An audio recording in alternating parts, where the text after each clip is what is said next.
Hello everyone, welcome to basic funda classes. ये मेरा first और लेटेस्ट, मतलब फर्स्ट ही कह सकते हो आप, फर्स्ट ही वेंचर है। मैं आपको थोड़ा स्कूल की साइड देना चाहूँगा।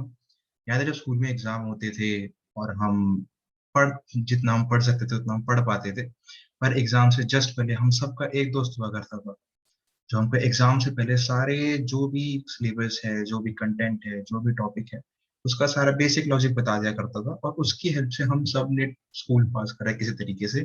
Specially people like me who used to be back benchers. तो उसी चीज को, उसी आइडिया को लेके आज आज से मैं आपके साथ इस सफर पे चलने जा रहा हूँ। सफर वो जो लाखों बच्चे चुनते हैं और उनमें से हर साल कुछ 700 या 800 बच्चे ही अपनी लाइफ में वो हासिल कर पाते हैं। और वो सफर है, आप उस सफर से अच्छी तरह वाकिफ होंगे, यूपीएससी। ये सपना हर मिडिल क्लास बच्चा देखता है, इसको पूरा करने की पूरी कोशिश करता है और कुछ इस कोशिश में सफल हो जाते हैं और कुछ नाकाम तो मैं नहीं करूंगा, सीख के जाते हैं। Because in life either you win or you learn, you never fail. तो ये आइडिया मेरे दिमाग में ऐसे आया कि if you talk about privilege, हम सबके पास कुछ ना कुछ ब्लेसिंग है, बट हम में से काफी सारे लोग ऐसे हैं जो यूपीएससी की तैयारी करना तो चाहते हैं, but they lack the sufficient funds to join a coaching centre which provide a guide and a roadmap to UPSC journey. So I feel very obliged that I am one of those who can join a coaching center and have the guidance to uh, the way forward to UPSC journey.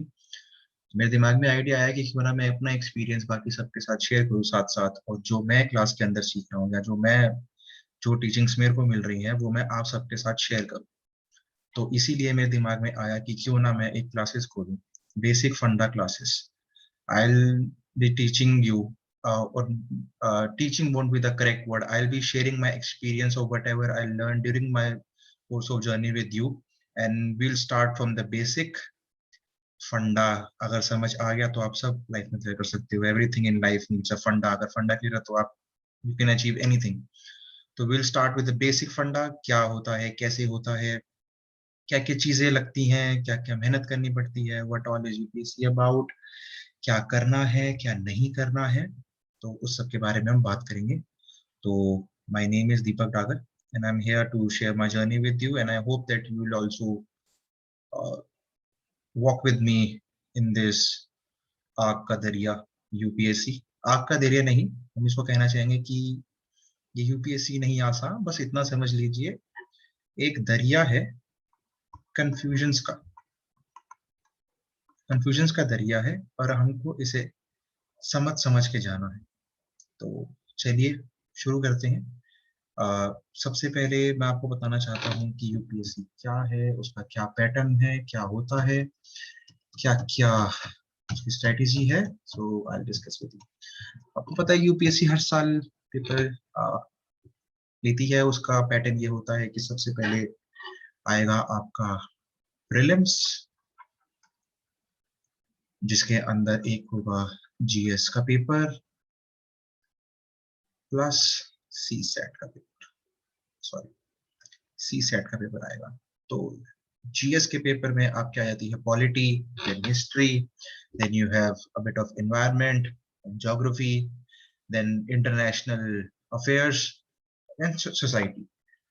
तो ये जब दोनों paper आपके 200 200 marks के होते हैं, इसकी cut of her साल वेरी करती है। जीएस पेपर की सी सेट के लिए आपको मिनिमम 33% लाना पड़ेगा कि इसका जो स्कोर है वो काउंट नहीं होता है, जैसे क्वालिफाइंग पेपर। तो इसमें आपको मिनिमम 33% लेके आना है। इसकी कट ऑफ डिसाइड होती है as per the difficulty and the marks of people.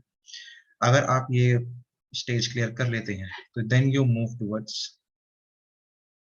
Mains. ये है मेन आपका दरिया। मेंस में आपका पेपर होता है GS1, then GS2, then GS3, then GS4।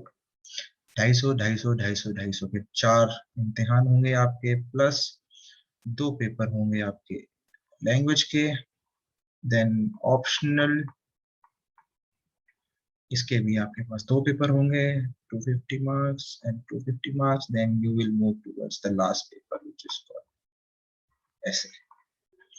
तो this is the basic funda, this is the basic structure of UPSC. इसके लिए आपको बहुत सारी वीडियोस मिल जाएंगे which have the structure and marks in detail, so we will not go into that. We will move towards our teaching area. So आज हम start करने वाले हैं एक टॉपिक, बहुत ही अच्छा टॉपिक जो कि न्यूज में बहुत काफी चलता रहता है, जिसका नाम है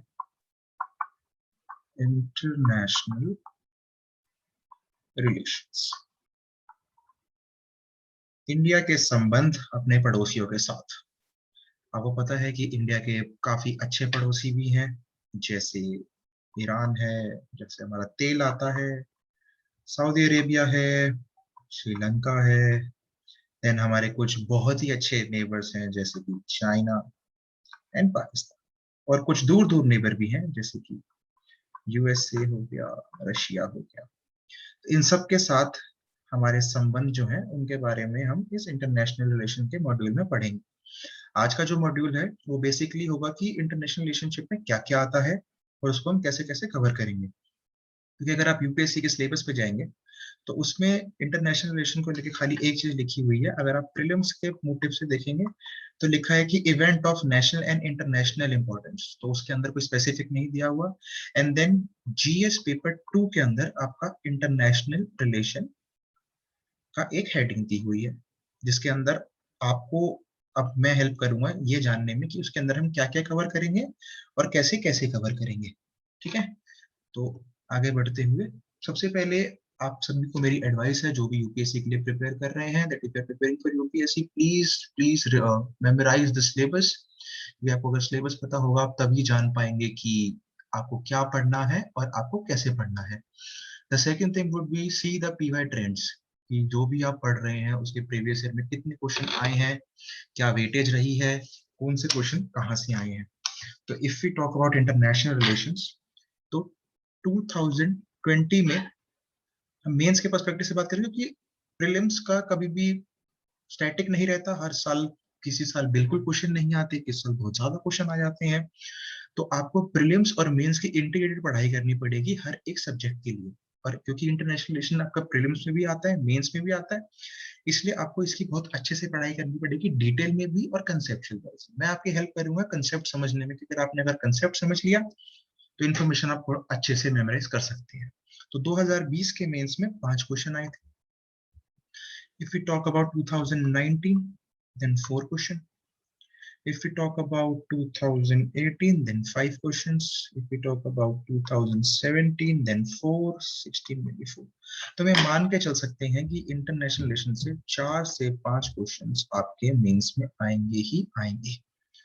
तो इसकी इंपॉर्टेंस आप इसी से समझ सकते हैं कि अगर 20 में से आप 4 से 5 क्वेश्चन पे कंफर्ट ले लेते हैं तो आप आधी जंग तो उस जीएस पेपर की ऐसे ही जीत जाएंगे।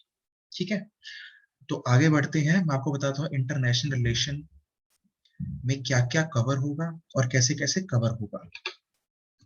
सो बेसिकली मैंने जो इंटरनेशनल रिलेशन है उनको 5 उसमें बांटा है कंटेंट में। तो first one will be fundamentals of international relation.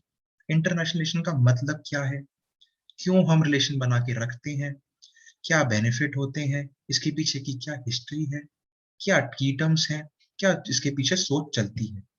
उसके बाद हम आगे बढ़ेंगे, क्योंकि आप इंडिया में रहते हैं और यूपीएससी के पेपर दे रहे हैं, इसलिए आप you have to learn about India's foreign policy. India की फॉरेन पॉलिसी कैसे डेवलप हुई, क्या हम पॉलिसीज फॉलो करते हैं, क्या हमने चेंजेस देखे उसके अंदर, ये सब हम इसके बारे में पढ़ेंगे। Then we will move towards a very interesting topic which is India and its neighborhood. इसके बारे में मल्टीपल कंट्रीज के बारे में पढ़ेंगे, starting from close neighbourhood, Pakistan, China, Bhutan, Nepal, Bangladesh etcetera, and then थोड़ा दूर जाते हुए USA, UK, France, Russia etcetera. ये सब तो रही कंट्रीज की बात। अब इसके बाद कुछ इंस्टीट्यूट और एजेंसीज हैं जहाँ पे अलग अलग कंट्रीज अलग अलग तरीके से पार्टिसिपेट करती है। जैसे आपने सुना होगा सार्क है, ब्रिक्स समिट होता है, then we have WHO, United Nations etcetera etcetera. तो इसके बारे में हम यहाँ पढ़ेंगे। उसके बाद कुछ मिसलेनियस टॉपिक्स जो कि हम जिसके लिए एक अलग से मॉड्यूल बना के बहुत ही छोटे टाइम में और अच्छे से इसको हम कवर करें। आगे अगर हम बढ़े तो जो फंडामेंटल ऑफ आईआर है इसके अंदर क्या क्या कवर होगा? सबसे पहले नेशनल इंटरेस्ट। नेशनल इंटरेस्ट होता क्या है, इसके बारे में हम जानेंगे। Then elements of state. एक बात याद रखिए आप कि आईआर में स्टेट का मतलब है कंट्री। स्टेट का मतलब ये दिल्ली, अरुणाचल प्रदेश, जम्मू कश्मीर ये सब नहीं है। स्टेट का मतलब है कंट्री। तो एलिमेंट ऑफ स्टेट पढ़ेंगे, फिर उसके बाद पढ़ेंगे व्हाट इज प्लूरलिस्टिक स्टेट, क्योंकि ये टर्म आप बहुत सुनने में आती है आपको न्यूज़पेपर में, आपकी पढ़ाई के दौरान भी। Then right to self determination क्या होता है, रेफरेंडम क्या है, प्लेबिसाइट क्या है, फेडरेशन किस तरीके की होती है, लिबरलिज्म क्या होता है, socialism, communalism, dialectic materiality of Marxism ये पढ़ेंगे। फ्रंटलाइन स्टेट क्या होती है, बफर स्टेट क्या होती है, क्योंकि ये जो दो टर्म्स हैं ये आप हिंदू अगर पढ़ते हैं या कोई भी न्यूज़पेपर पढ़ते हैं तो उसके अंदर आपको ये दो टर्म बहुत ज्यादा सुनने में आएंगी। देन ट्रैक वन डिप्लोमेसी क्या होती है, बैलेंस ऑफ पावर क्या होता है। तो ये सब जो है हम फंडामेंटल्स ऑफ आईआर के अंदर इस सब को कवर करेंगे। देन हम आगे बढ़ेंगे इंडिया फॉरेन पॉलिसी के बारे में। इसके अंदर हम पढ़ेंगे पंचशील डॉक्ट्रिन क्या था। पंचशील डॉक्ट्रिन के अंदर क्या क्या था कि इंडिया की फॉरेन पॉलिसी जब बनती है किसी भी स्टेट के साथ, तो उसके पीछे क्या आइडिया रहता है, किस आइडिया को लेके हम एक फॉरेन पॉलिसी बनाते हैं। Then we will learn about non alignment movement, जो कि अच्छी और बहुत ही इंपॉर्टेंट चीज है पढ़ने के लिए, क्योंकि ये बहुत ही जगह आपको काम आएगी इंडिया की फॉरेन पॉलिसी को समझने के लिए, कि इंडिया जो भी फॉरेन पॉलिसी बनाती है वो क्यों बनाती है और कैसे बनाती है, how. Then we will learn about NAM 2.0, इसी का सेकंड वर्जन है। Then disarmament policy, phases of India foreign policy, कि जब आफ्टर इंडिपेंडेंस इंडिया की फॉरेन पॉलिसी क्या थी, उसके बाद आया नेहरू एरा, नेहरू जी की फॉरेन पॉलिसी क्या थी, देन इंदिरा जी की फॉरेन पॉलिसी क्या थी, देन नरसिम्हा राव की फॉरेन पॉलिसी क्या थी। इस सब के बारे में हम पढ़ेंगे। एंड लास्ट में हम पढ़ेंगे our very favourite and beloved prime minister Modi ji की फॉरेन पॉलिसी क्या रही। उसके बाद हम पढ़ेंगे Gujarat doctrine. Gujarat doctrine important है क्योंकि इसी से हमारी बनी है नेबरहुड फर्स्ट पॉलिसी, जो कि हम, आपने देखा होगा कोरोना काल में भी हम सबको मेडिसिन प्रोवाइड कर रहे हैं and we are always there to help our neighbours. तो नेबरहुड फर्स्ट पॉलिसी पढ़ना बहुत ही जरूरी हो जाता है यूपीएससी के पर्सपेक्टिव से। Then we will learn about cyber diplomacy, project Mausam. Project Mausam is to counter China. Then we will learn about look north policy, India कैसे नॉर्थ की जो कंट्रीज है उनके साथ रिलेशनशिप बेटर कर रहा है। Then look west policy, look east policy, ये सब हम पढ़ेंगे इंडिया फॉरेन पॉलिसी के अंदर। आगे हम पढ़ेंगे इंडिया एंड इट्स नेबरहुड। इसके अंदर हम कवर करेंगे, स्टार्टिंग शुरू करेंगे हम यूएसए से। यूएसए के साथ इंडिया की क्या रिलेशनशिप रहे, क्या इरिटेंट्स रहे, क्या दिक्कतें आई थी, उनको कैसे ओवरकम करा और रिसेंट डेवलपमेंट क्या रही है। Then we will move on to Russia, then Japan, then Saudi Arabia, Iran, Israel, बहुत छोटी कंट्री है पर बहुत ही इंपॉर्टेंट कंट्री है। देन यूएई, वियतनाम, फ्रांस, ये आपने सुना होगा राफेल की डील के बारे में बहुत इसका नाम उठ के आया था। Then Canada, Australia, African nations, हमारा best friend China, second best friend Pakistan, Bangladesh, Bhutan, Nepal, Myanmar, ये बहुत न्यूज में चल रहा है आजकल due to military coup. Then Sri Lanka, ये भी बहुत न्यूज में चल रहा है due to eastern corridor transit, जहाँ पे इंडिया और जापान को श्रीलंका ने हटा दिया due to their own reasons. इसके बारे में हम आगे चल के बात करें। देन हमारा फ्रेंडली नेशन मालदीव्स, अफगानिस्तान, ये बहुत चल रहा है आजकल न्यूज में due to removal of USA NATO forces from here. Then we will learn about European Union and then last Kohinoor का हीरा, यूनाइटेड किंगडम। उसके बाद हम बात करेंगे इंटरनेशनल इंस्टीट्यूशन एंड एजेंसीज के बारे में। इसमें हम स्टार्ट करेंगे यूनाइटेड नेशन सिक्योरिटी काउंसिल से। Then we will move on to World Trade Organization WTO, then World Bank and International Monetary Fund. Then involve to WHO, इसने बहुत ही इंपॉर्टेंट रोल प्ले किया है अभी कोरोना काल में। आप सब न्यूज में देख ही रहे होते हैं WHO की हर थोड़े थोड़े टाइम में रिपोर्ट्स आती हैं due to corona, their mutants, their strains, how was it initially started, जिसके बारे में वैसे अभी कुछ फिक्स स्टडी आई नहीं है, but we will learn about what WHO is and what function do they perform. Then there are many institutions like RCEP, CPTP, G20, BRICS, BIMSTEC, APEC, MGC, ASEAN, SCO, SAARC। तो इसके बारे में हम detail में बात करेंगे आने वाले मॉड्यूल्स में। उसके बाद हम बात करेंगे कुछ मिसलेनियस टॉपिक्स के बारे में, जो कि है साउथ चाइना सी कन्फ्लिक्ट। ये बहुत इंपॉर्टेंट कन्फ्लिक्ट है, क्योंकि जैसे आपको पता है कि China has territorial issues with 20 plus nations. China के अकॉर्डिंग 20 प्लस नेशंस की लैंड पे इनका हक है।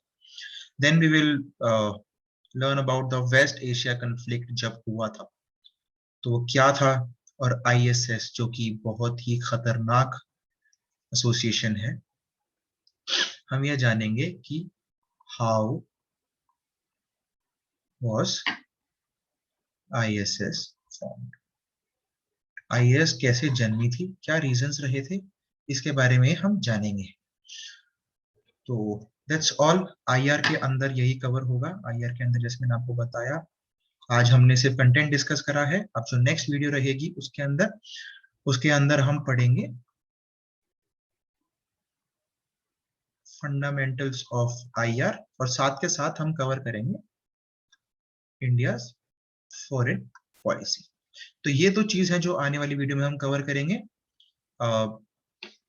This is my first channel guys, do subscribe to the channel, and I hope कि यूं ही कट जाएगा सफर हमारा साथ चलने से, एंड मंजिल श्योरली नजर आएगी साथ चलने से। And I hope you guys stay safe, क्योंकि as you all know that corona cases are rising rapidly. So सावधान रहिए, सेफ रहिए, घर में रहिए, और अगर बाहर जाएं तो प्लीज मास्क लगाइए। With this set I will take your leave. हम मिलते हैं कुछ दिन बाद with 2 new videos. Thank you so much. Bye bye.